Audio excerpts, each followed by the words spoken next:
Баршаңызға сәлем, сіздермен Гауһар. Бүгінгі видеода мен резин арт өнері жайында айтатын боламын. Бұл резин арт өнері біздің Қазақстанға енді келіп жатқан, енді дамып жатқан өнер түрі болып табылады. Бұл резин арт шет мемлекеттерде қатты дамыған десек те болады. Бұл резин артты осындай эпоксидный смола арқылы жасайтын боламыз, яғни А компонент, Б компонент, осындай екі компоненттен тұрады. Эпоксидная смоланы, А компоненті эпоксидная смоланың өзі. Б компонент бұл отвердитель сәл сұйықтау болады, ал эпоксидкамыз осындай қою болып келеді. Бұл қолданған кезде, мысалы, эпоксидканың құр өзін қолдана алмаймыз, жалғыз өзін, болмаса отвердительді жалғыз өзін қолдана алмаймыз. Бұны үнемі қолданғанда екеуін бірге қолданатын боламыз. Яғни эпоксидкадан 100 грамм қолданатын болсақ, отвердителден 50 грамм қосамыз. Яғни жартысын есептеп отырып қосамыз отвердительді үнемі. Және бір айта кететіні, осы эпоксидка мен отвердитель екеуі бір ферманка болу керек, екеуі екі түрлі болмауы керек. Егер де екеуі екі түрлі болса, біздің жасап жатқан затымыз дұрыс шықпай қалуы мүмкін. Және бізге керегі, одан кейін бізге керегі осындай перчаткалар. Любой резиновый перчатка бола береді. Одан кейін бізге осындай маска керек. Желательно угольный фильтрмен керек. Егер де басында ондай маска таппай жатсаңыздар, осындай обычный маска болмаса аптекадан қарапайым маска алып қолдансаңыздар болады. Ал егер де ұзақ уақыт көп айналысатын болсаңыздар, бұл эпоксидканы қолданатын болсаңыздар, жаңағыдай угольный фильтрмен алу керек, себебі бұл эпоксидка біздің ағзамызға зиян болып келеді. Және де бір айта кететіні, кішкентай балалар және жүкті әйелдерге айналысуға болмайды, себебі біздің денсаулығымызға зиян болып келеді.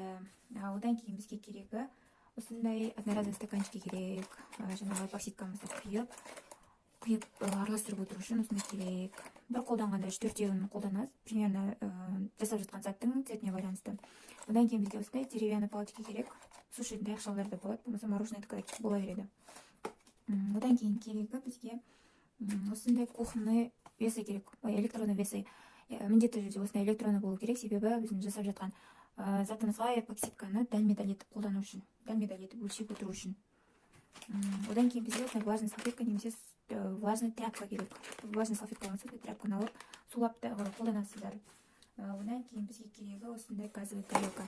Бұл газовый горелканы не үшін қолданамыз десек, бұны жаңағы эпоксидкамызды құйғаннан кейін заттың бетінде майда көпіршіктер, ауа пайда болады, яғни пузырьктар. Сол пузырьктарды осындай газовый горелкамен кетіріп отырамыз. Газовый горелка егер болмайтын болса, зажигалка немесе фен қолдансақ болады. Одан кейін бізге керегі осындай түрлі красительдер. Красительдің менде осындай екі фирмасы бар, бұл да әртүрлі фирмаларда болады. Менде осындай ProArt және Craft Resin фирмасы бар. Бұдан да өздеріңізге керекті 3-4 түсін алсаңыздар болады. Біз тапқыда одан кейін осындай пигмент керек. Бұл пигмент біздің эпоксидкамызға қосқан кезде жылтырақ өң береді. Одан кейін бізге осындай жидкий паталь керек болады. Бұл ыдыстың шеттерін, картиналарды, сағаттардың шеттерін бояуға арналған бұл жидкий түрі, және патальдың осындай листовой түрі болады. Бұл патальды қолданған кезде біз жаңағы деревянный палочкамен алып қолданамыз. Қолымызға алсақ, қолымызға дереу жабысып қалады. Одан кейін бізге керегі осындай ағаш основа керек. Яғни МДФ деп аталады. Сағатымыздың основасы. Барынша қалыңдықта болу керек. Менде осындай диаметр 40 основа. Және талшынасы да барынша қалың болу керек, себебі біздің смоламызды көтеру үшін, барынша көтеріп ұстап тұру үшін. Одан кейін осындай трафарет керек. Бұл трафарет не үшін десеңіздер, жаңағы сағат жасап болғаннан кейін цифрларын дәлме-дәл етіп қисайтпай орнықтыру үшін. Одан кейін біз егер де море техникасын қолданатын болсақ, яғни теңізді жасайтын болсақ, осындай песоктар керек. Песок қолданатын боламыз. Одан кейін осындай камушкалар қолданамыз, яғни ұлулар, ракушкалар түрлі вкусқа қарай қолдана береміз. Және де осындай теңіздің толқынын жасайтын болсақ, осындай пена керек болады, арнайы пена. Бұны эпоксидкамызға, яғни эпоксидка мен отвердительдің өзіне кішкене өлшеп алып қосып, сосын араластырып барып құятын боламыз. Бұл волнаны жасайтын кезде осыны араластырып алып құйып, потом жаңағы фенмен үрлеп толқын жасаймыз. Одан кейін бізге осындай механизм керек. Және сағат жасау үшін механизм керек болады. Бұлардың барлығын қалай қолдану керек, алдағы уақытта видеолармен бөлісіп отыратын боламын. Одан кейін бізге осындай армированный скотч дейді, яғни бумажный скотч. Бұл не үшін десеңіздер, жаңағы біздің основамызды шетін немесе артық жерлерін артын скотчтап қою үшін. себебі артық смола жағылып кетпеу үшін. Бұдан смола өтпейді, сондықтан осымен скотчтап қоятын боламыз.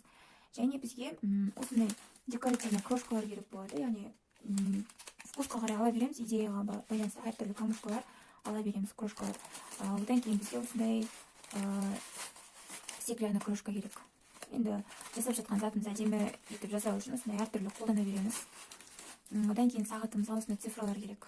Бұл цифраларды золотист, серебряный әртүрлі болып келеді. Одан кейін море техникасын жасайтын болсақ, картинамен сағаттарымызды осындай мохтар, стабилизированный мох дейді. Осындай менде екі түрі бар.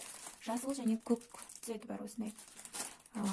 Цифралар тоже, делениелер.